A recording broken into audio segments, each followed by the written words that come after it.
6, 5, 4, 3, 2, 1.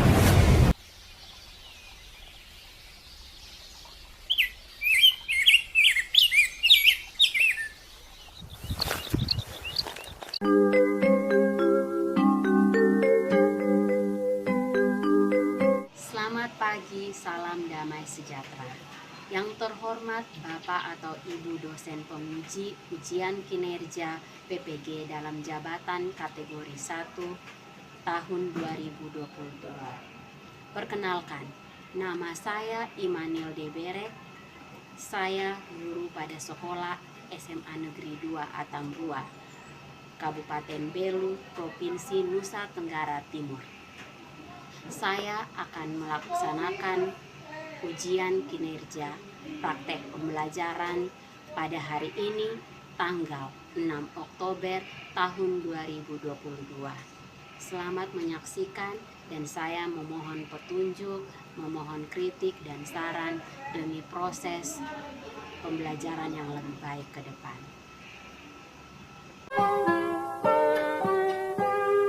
Pagiku cerahku, matahari bersinar, ku gendong tas merahku di pundak. Selamat pagi semua, ku nantikan dirimu di depan kelasmu, menantikan kami. Guruku tersayang, guru tercinta, tanpamu apa jadinya aku?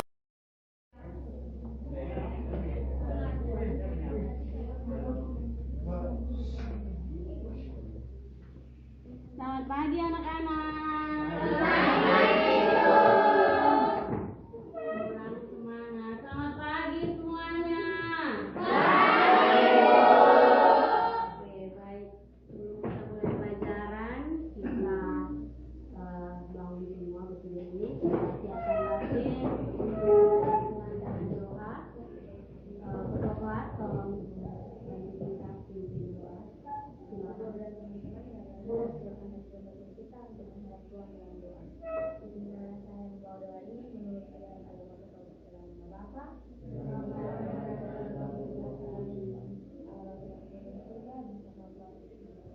Sekali kehadiran kalian semakin meningkat dari hari ke hari. Baik, Ibu mau tanya dulu sebelum mulai, bagaimana kabar kalian hari ini? Hari ini kita akan memasuki ada yang masih ingat materi kali lalu kita tentang apa? Materinya apa anak-anak? Sistem upah. Oke, baik, benar sekali, sistem upah. Ibu mau tanya dulu, upah itu sama dengan apa? Gaji. Upah sama dengan gaji. Yang lain lagi? Ada yang lain lagi? Upah sama dengan Jadi sama satu. Mulia silakan. upah sama dengan balas jasa yang diterima oleh pekerja tersebut. Oke, benar sekali. Jadi upah itu sama dengan gaji atau balas jasa yang diterima oleh pekerja karena sudah melakukan suatu pekerjaan. Baik, Ibu mau tanya lagi, kali lalu kita kan sudah belajar kenapa upah di setiap provinsi itu upah minimum dari setiap provinsi itu berbeda-beda. Kira-kira karena apa ya? Ada yang tahu? Ya, silakan Desa. Karena sektor usaha di setiap daerah itu berbeda-beda. Jadi jika di kota besar perusahaannya banyak dan penduduknya banyak, sehingga kebutuhan hidupnya mahal dan membuat mendapatkan upah yang besar dibandingkan kota kecil. Begitupun juga sebaliknya. Ibu bisa gambarkan seperti ini. Penyebab upah minimum suatu wilayah itu berbeda-beda itu diakibatkan karena standar hidup layak atau jumlah uang yang dibutuhkan untuk hidup layak di setiap daerah itu berbeda-beda. Ibu contohkan misalnya standar untuk hidup layak di NTT itu berbeda dengan standar kebutuhan untuk hidup layak di Jakarta. Di Jakarta biaya hidupnya tentu akan lebih tinggi atau lebih mahal dibandingkan dengan di NTT.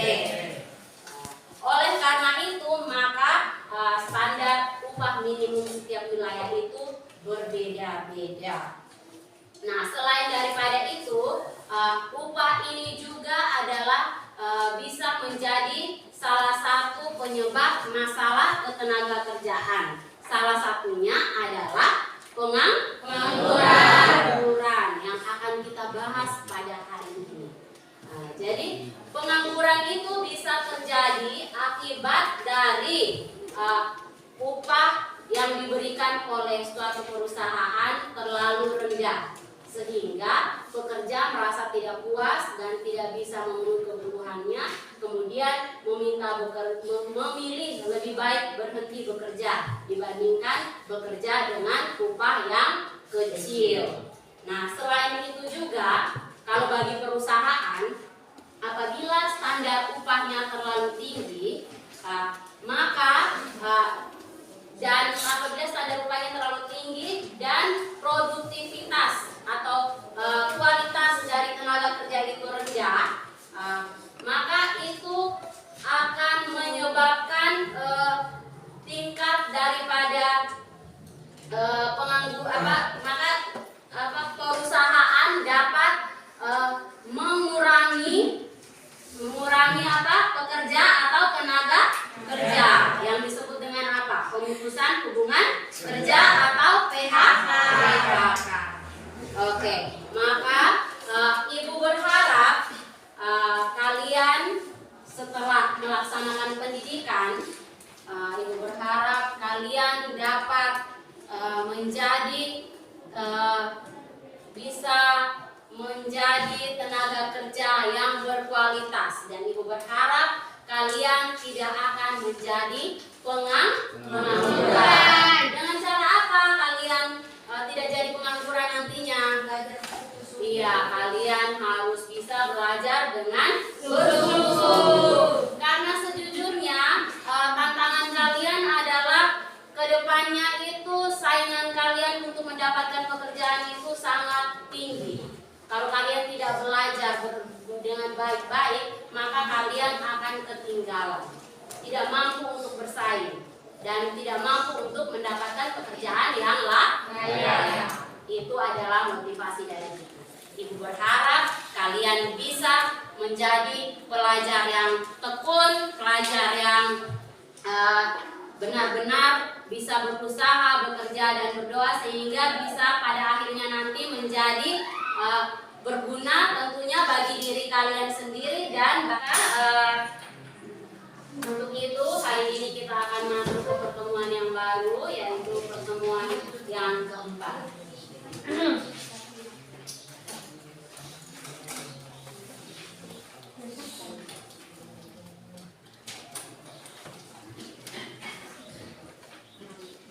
Jadi kita masuk ke pertemuan yang keempat dengan tema pengangguran, dan masih dengan KD yang sama, yaitu KD 3.2, menganalisis permasalahan ketenaga kerjaan dalam pembangunan ekonomi. Itu KD pengetahuannya, dan KD keterampilannya adalah menyajikan hasil analisis masalah ketenaga kerjaan dalam pembangunan ekonomi dan cara mengatasinya. Indikatornya kita pakai indikator 3.2.4, yaitu menjabarkan konsep pengangguran. Yang kedua 3.2.5, yaitu mengidentifikasi jenis-jenis pengangguran. Tujuan pembelajaran, Ibu berharap setelah kita mempelajari materi ini melalui pengamatan video dan gambar serta studi literatur dengan menggunakan pendekatan saintifik dan TIPEC serta model pembelajaran problem based learning, kalian dapat yang pertama menjabarkan konsep pengangguran, yang kedua kalian dapat mengidentifikasi jenis pengangguran dengan bahasa yang baik dan benar sesuai. Jadi materi kita hari ini yang pertama itu adalah tentang konsep pengangguran, dan yang kedua adalah tentang jenis-jenis pengangguran. Oke, baik.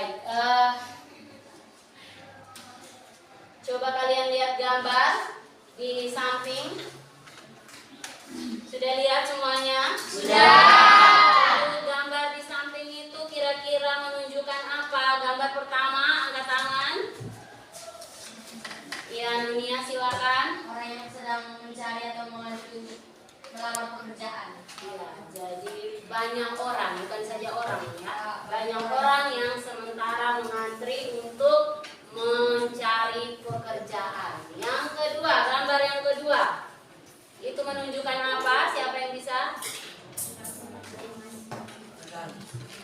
Ya, 8 juta orang masih menganggur yang terdiri dari sejarah umum, D3 dan S1. iya. Jadi di gambar kedua terdapat 8 juta orang masih nganggur. Itu dari berbagai tingkatan, ada sarjana umum, ada D3, ada S1. Ini menunjukkan apa? Bahwa tingkat pengangguran di suatu negara, khususnya negara Indonesia, masih sangat tinggi. Oke, baik. Dan kali lalu kita sudah sempat berbicara tentang pengangguran pada materi masalah ketenaga kerjaan. Ada yang masih ingat apa pengertian dari pengangguran? Pengangguran itu sama dengan apa? Orang yang tidak bekerja. Ada yang sedang mencari pekerjaan. Orang yang sedang mencari pekerjaan. Apa lagi? Orang yang sedang mempersiapkan suatu usaha. Benar sekali. Jadi yang digolongkan ke dalam pengangguran itu adalah semua penduduk yang tidak bekerja. Tetapi bisa juga digolongkan pengangguran itu adalah mereka yang sementara ini sedang mencari pekerjaan atau sementara ini sedang mempersiapkan suatu usaha, atau ada juga yang digolongkan sebagai pengangguran adalah mereka yang tidak mau mencari kerja karena merasa tidak mungkin untuk mendapatkan pekerjaan. Jadi itu adalah pengertian dari pengangguran. Selain itu juga pengangguran bisa juga dikategorikan pada orang yang sementara ini tidak bekerja, tetapi sebenarnya sudah punya pekerjaan, hanya belum terpanggil untuk bekerja. Yang berikutnya penyebab pengangguran adalah pencari kerja tidak memiliki. Yang terakhir ini adalah pencari kerja tidak memiliki kemauan untuk berwirausaha. Jadi sebenarnya penyebab yang terakhir ini adalah yang sangat sebenarnya kalau kita memiliki jiwa berwirausaha, walaupun kita dalam kondisi tidak punya pekerjaan, maka kita tidak akan menjadi pengangguran. Nah, berwirausaha ini juga bisa menjadi salah satu cara untuk mengatasi masalah pengangguran. Oke, baik. Nah, dari pengertian penyebab, kira-kira apa dan ada tidak dampak pengangguran? Ada. Dampak pengangguran yang bisa paling kalian rasakan itu seperti apa? Contoh yang paling konkret yang kalian rasakan. Ada tidak pengangguran di sekitarnya kalian? Ada. Kira-kira dampak yang kalian paling rasa dari orang yang menganggur di sekitar kalian adalah apa? Gaji. Kebutuhan tidak tercukupi atau terpenuhi. Kebutuhannya tidak tercukupi atau terpenuhi. Baik, itu adalah contoh konkretnya. Ada yang lain lagi selain itu? Ada tidak pengangguran yang duduk-duduk di deker? Ada tidak? Ada. Itu berdampak pada apa berarti kalau seperti itu? Berdampak pada aspek sosial. Oke, itu contoh konkretnya. Jadi sebenarnya dampak pengangguran itu sangat banyak. Yang pertama, dampak pengangguran yang pertama adalah menyebabkan pendapatan nasional menurun. Kita tahu bersama bahwa upah itu merupakan salah satu komponen dari pendapatan nasional. Nah, apabila kalau pengangguran kan ada dia terima gaji atau upah atau tidak? Terima gaji kan tidak kalau jadi pengangguran? Tidak, karena kalau tidak berarti itu akan mengurangi pendapatan nasional, karena pendapatan nasional itu didapatkan dari menjumlahkan semua pendapatan atau gaji yang diterima dari setiap warga negaranya. Kalau misalnya ada warga negara yang tidak memiliki pekerjaan, maka akan menurunkan pendapatan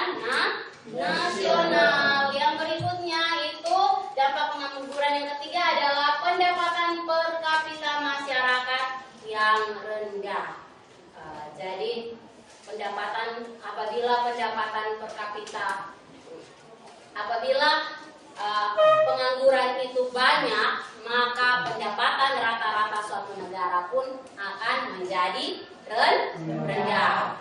Karena jumlah orang yang tidak bekerja jumlahnya sangat banyak. Yang berikutnya, produktivitas tenaga kerja juga akan rendah. Jadi ini bisa kita lihat, misalkan orang yang tamatan dari misalnya dia sarjana pendidikan, tapi karena tidak ada sekolah yang menerima lamarannya, maka dia akan berusaha mencari pekerjaan lain, misalnya dengan bekerja di koperasi karena lowongan itu yang membutuhkan. Nah, pada saat dia bekerja di koperasi, maka di koperasi kan berhubungan dengan keuangan. Sementara dia basicnya adalah sarjana pendidikan. Sesuai atau tidak? Tidak. Maka itu bisa menyebabkan kualitas tenaga kerjanya bisa menjadi rendah karena tidak sesuai dengan basic ilmu yang dia pelajari. Nah, setelah itu maka upah yang diberikan karena dampak produktivitas yang rendah ini, maka upah yang diberikan oleh perusahaan pun akan menjadi rendah karena tidak sesuai dengan produktivitas tenaga kerja tersebut. Yang berikutnya, dampak pengangguran yang berikutnya adalah investasi dan pembentukan modal menjadi rendah. Kenapa demikian? Kalau orang yang menganggur tentu dia tidak punya pendapatan kan?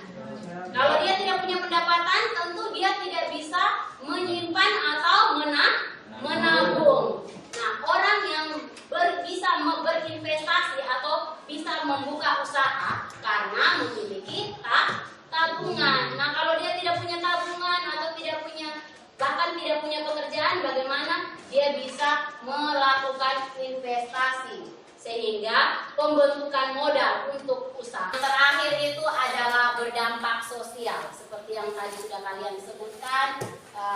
Selain yang pertama, dia akan menjadi beban keluarga. Kasihan keluarganya, menampung dia, memberi makan setiap hari. Jadi dia akan menjadi beban keluarga. Dia tidak mempunyai kontribusi untuk keluarganya, dia hanya diberi makan saja oleh keluarganya. Nah, yang kedua, tentu itu akan menimbulkan kurangnya rasa percaya. Yang berikutnya, kalau sudah sampai seperti itu, kadang-kadang kalau tidak punya uang, tidak ada cara lagi, dia bisa melakukan tindak kriminal atau kejahatan. Dia bisa mencuri, bisa merampok karena dia tidak punya pekerjaan. Dia meminta keluarga terus-terus juga dia malu. Terakhir dia mencuri. Karena mencuri kadang tidak diketahui orang. Jadi itu menyebabkan peningkatan tindak kriminal. Jadi itu adalah dampak pengangguran. Oke. Sampai di sini ada yang tidak mengerti? Ada yang mau bertanya? Oke. Baik. Kita akan masuk pada diskusi kelompok dan kalian dapat menggunakan sumber belajar yang ada seperti buku cetak maupun internet. Semua bawa HP? Boleh digunakan untuk mencari sumber dari masalah yang akan kita kerjakan sekarang. Ibu akan menayangkan sebuah video, tapi sebelumnya Ibu akan membagi kalian dalam beberapa kelompok. Silakan duduk dalam kelompoknya masing-masing. Baik, sudah duduk dalam kelompok masing-masing? Perhatikan video ini tentang masalah pengangguran.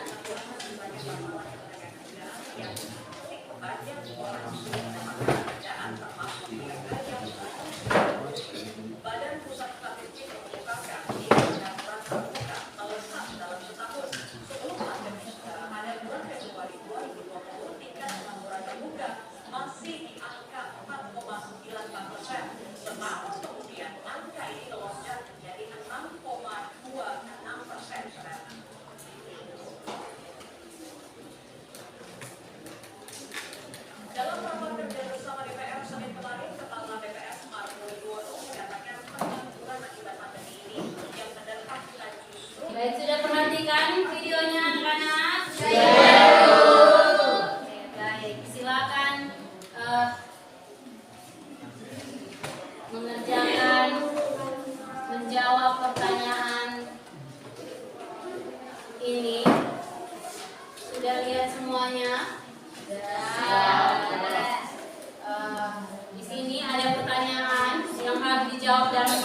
kalian masing-masing. Yang pertama, apa tema berita dari video yang sudah ditayangkan tadi? Yang kedua, ceritakan apa yang menjadi penyebab pengangguran di usia muda. Yang ketiga, dari video tersebut, apa saja dampak dari pengangguran dan sektor apa saja yang paling terdampak. Yang keempat, bagaimana cara mengatasinya. Dan yang terakhir, apa pesan yang dapat dipetik dari video yang sudah ditayangkan tadi. 10 menit untuk berdiskusi.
Pertanyaan yang menjadi pokok diskusi tadi sudah? Oke, kalau sudah kita langsung mulai dengan presentasi hasil diskusi ya. Oke, sudah siap semuanya. Kita mulai dari kelompok 1. Silakan kelompok 1 maju ke depan saja. Kelompok 1 silakan. Silakan.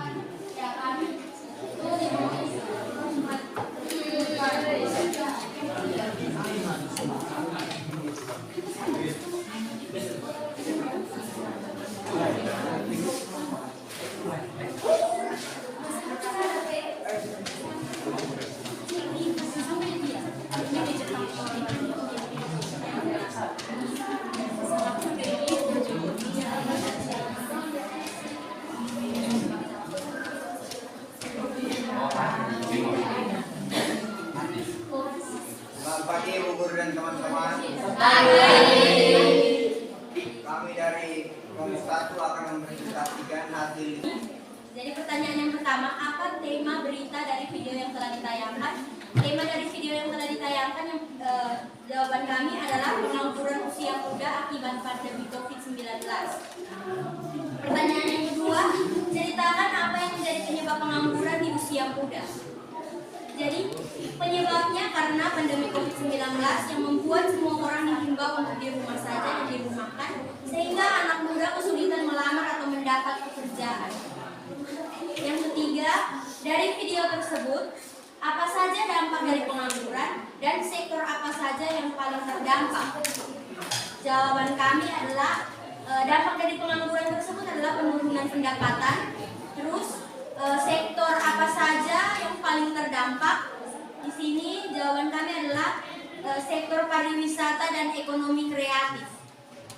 Yang keempat, bagaimana cara mengatasinya? Jadi cara mengatasinya adalah mematuhi protokol kesehatan. Terus yang kedua, membuat usaha sendiri di rumah dengan mengandalkan teknologi yang ada pada masa kini. Yang kelima, apa pesan yang dapat dipetik dari video yang telah ditayangkan?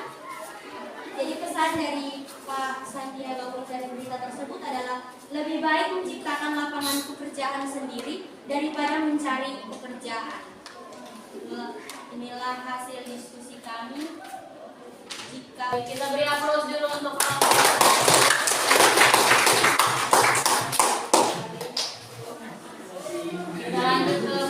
kasih kelompok 2, silakan.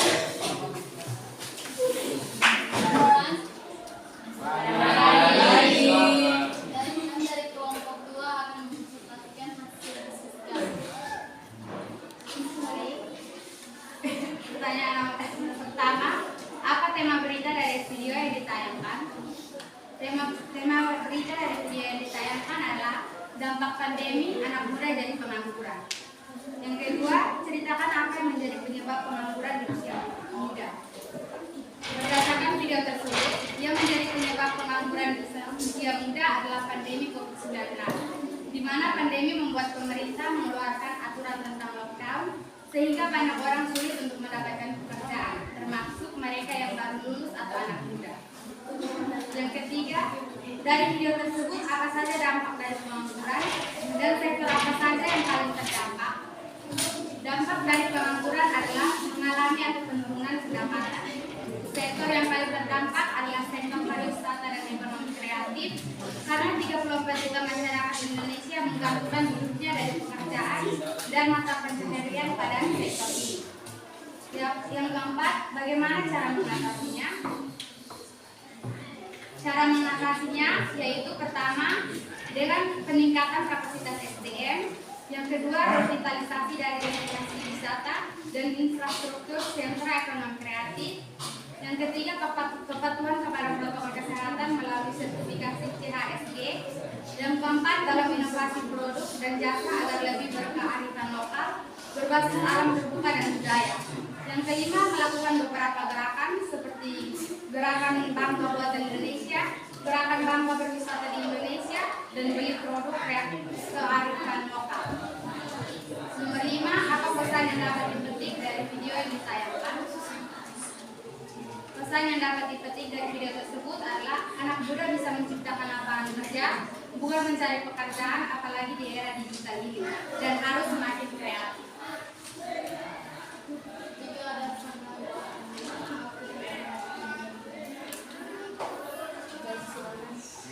Baik, kami dari kelompok 1 ingin bertanya, revitalisasi dan destinasi. Baik, kami akan menjawab pertanyaan dari teman-temannya.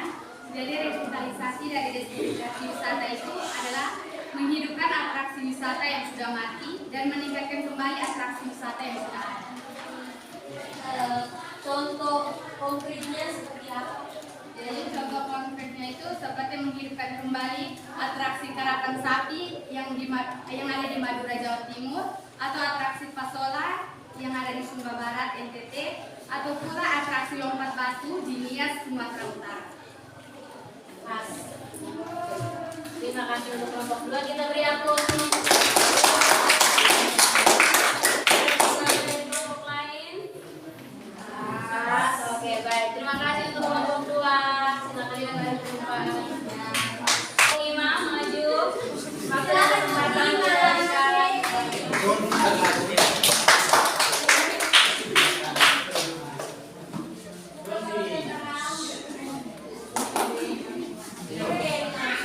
Pagi, Bu dan teman-teman. Kami dari kelompok 5 akan mempresentasikan hasil kerja kami. Yang pertama, apa tema dari video tersebut? Tema video tersebut adalah anak muda jadi pengangguran akibat pandemi COVID-19. 2. Penyebab pengangguran di usia muda. Penyebab terjadinya pengangguran di usia muda karena munculnya COVID-19 yang tinggi. Yang ketiga, apa saja dampak dari pengangguran? Dampak dari pengangguran adalah anak muda kehilangan pekerjaan dan belum mendapat pekerjaan akibat banyaknya perusahaan yang ditutup, khususnya di bidang sektor pariwisata dan ekonomi kreatif. Yang keempat, bagaimana cara mengatasinya? Cara mengatasinya beralih dari sektor pariwisata ke sektor kewirausahaan di bidang ekonomi kreatif, khususnya di kuliner maupun fashion show. 5. Apa pesan yang dapat dipetik dari video yang ditayangkan? Pesan dari video tersebut adalah bagi anak muda diharuskan menciptakan lapangan pekerjaan yang baru dengan mengembangkan jiwa kewirausahaan yang kreatif. Sekian dari kami. Mungkin ada pertanyaan maupun sanggahan dari teman-teman.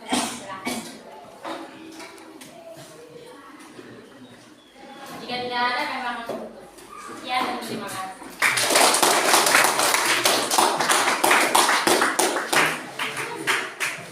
Terima kasih untuk semua kelompok yang sudah mempresentasikan hasil diskusi kalian. Kita beri aplaus dulu untuk kita semua.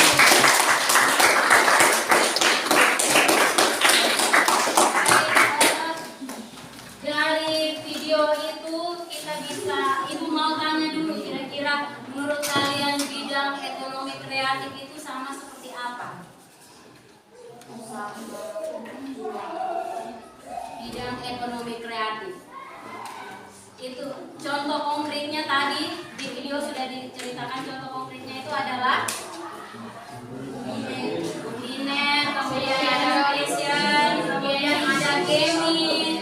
Terus contoh yang paling konkretnya lagi itu adalah konten YouTuber. Itu adalah bagian atau bidang-bidang yang tergolong yang punya game, yang bisa membuat aplikasi game. Itu juga penghasilannya sangat tinggi. Jadi kalau kedepannya mungkin kita lebih mengarah ke sana. Kalian harus mencari atau mengasah keterampilan kalian di bidang-bidang seperti itu, sehingga walaupun tidak memperoleh pekerjaan, tetapi kalian mampu jenis-jenis pengangguran. Sebelum Ibu memberikan LKPD, oke baik. Ada macam-macam jenis-jenis pengangguran. Berdasarkan sifatnya, sebabnya pengangguran itu dibagi menjadi beberapa. Yang pertama ada pengangguran musiman. Kalau pengangguran musiman ini itu pengangguran yang terjadi pada sektor pertanian.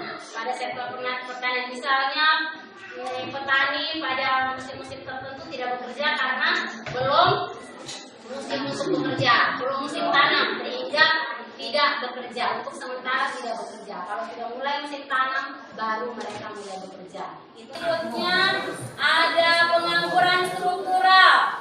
Pengangguran struktural itu adalah pengangguran yang terjadi karena terdapat kehidupan masyarakat. Kehidupan masyarakat misalnya dari pertanian menjadi industri, dari yang bertani tiba pengangguran konjungtur atau siklis.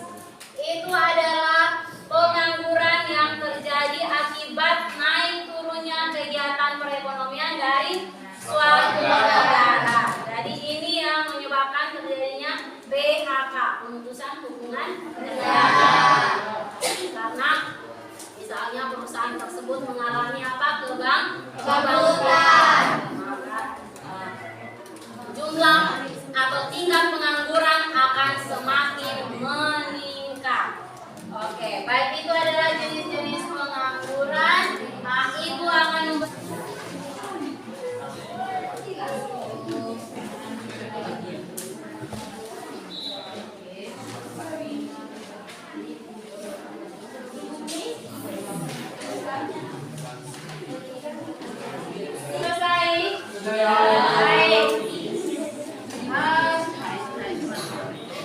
masing-masing kelompok itu akan menjawab 2 pertanyaan. Kelompok 1 dan kelompok 1 menjawab nomor 1 dan nomor 2, kelompok 2 menjawab nomor. Kita mulai dari kelompok 1, silakan kelompok 1. Kelompok 1 silakan. Terima kasih pada suatu kesempatan yang telah diberikan. Pertanyaannya adalah bacalah sebuah situasi yang disajikan dan identifikasi jenis pengangguran berdasarkan situasi tersebut. Yang pertama, Ibu Meti berpindah tempat tinggal dan untuk sementara waktu belum mendapat pekerjaan. Jawabannya adalah jenis pengangguran friksional. Yang kedua, junior baru saja lulus kuliah dan sedang berusaha mendapatkan pekerjaan pertamanya. Jenis penganggurannya adalah pengangguran friksional. Terima kasih. Baik, apakah 1? Kelompok 2 silakan. Baik, saya akan membacakan diskusi kelompok kami. Baik ya.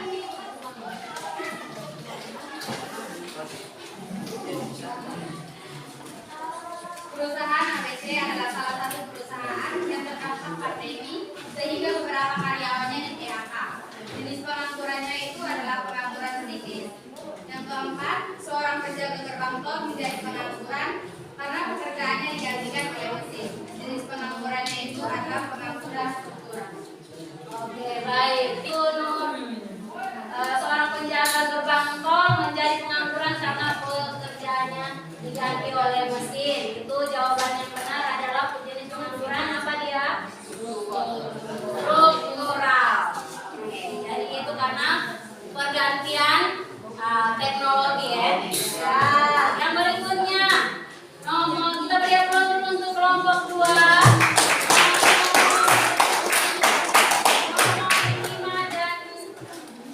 Itu kelompok 3, silakan kelompok 3. Kelompok 3 silakan.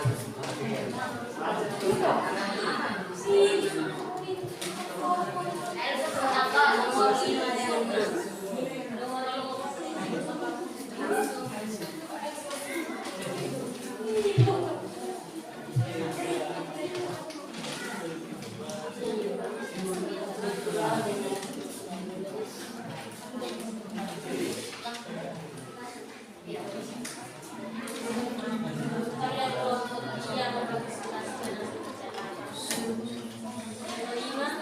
Seorang yang tidak selesai SMA melamar beberapa pekerjaan, namun selalu ditolak akibat tidak memenuhi syarat, termasuk dalam struktural.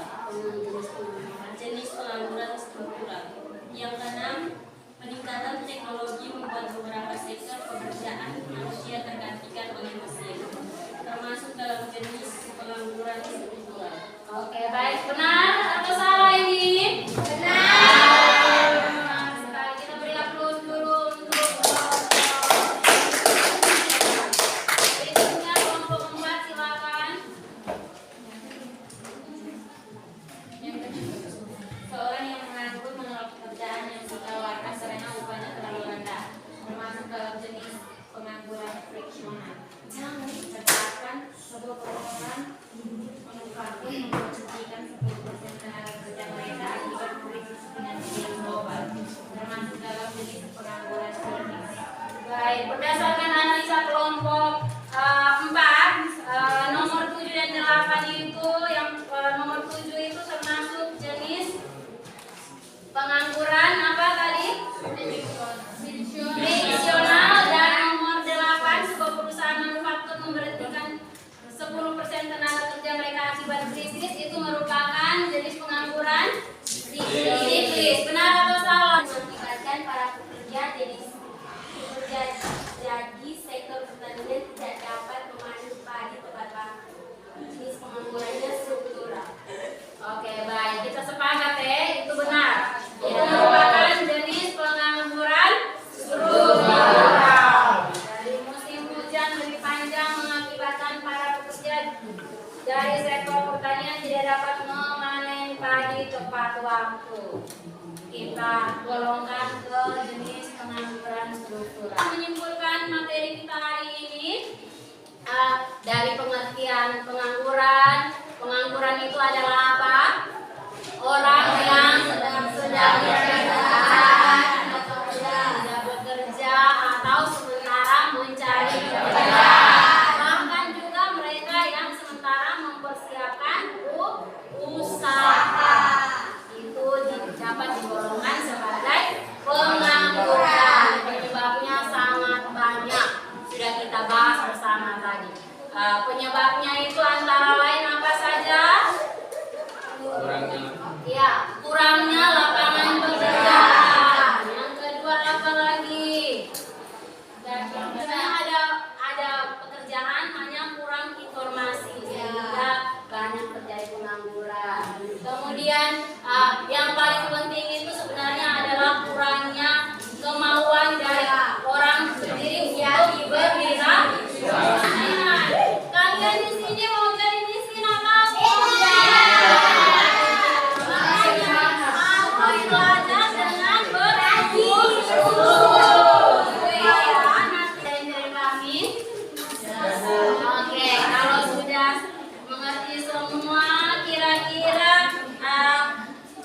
Bagaimana dengan proses pembelajaran kita hari ini? Apakah menyenangkan? Apakah kalian nyaman dengan metode tadi? Baik. Untuk itu, Ibu akan mengakhiri pembelajaran kita dengan memberikan post-test berupa penugasan rumah. Kalian boleh mengerjakan post-test ini di rumah. Sekalian Ibu memberikan lembaran refleksi untuk kalian kerjakan sebagai refleksi bagi Ibu untuk memperbaiki proses itu. Dengan berakhirnya Ibu memberikan lembaran penugasan dan lembaran refleksi tadi, materi kita untuk hari ini selesai, pertemuan kita untuk hari ini selesai. Kita akan melanjutkan di minggu depan dengan materi yang baru tentang upaya mengatasi pengangguran. Kemudian Ibu berharap kalian bisa belajar di rumah dan mengerjakan tugas-tugasnya dengan baik dan benar ya anak-anak. Ya Ibu. Baik. Cukup sekian pertemuan kita hari ini. Kita akhiri dengan doa. Semua berdiri. Kita silakan.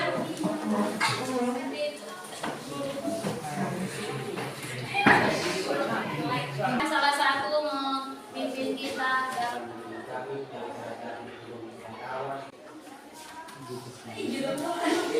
terima kasih anak-anak, sampai jumpa.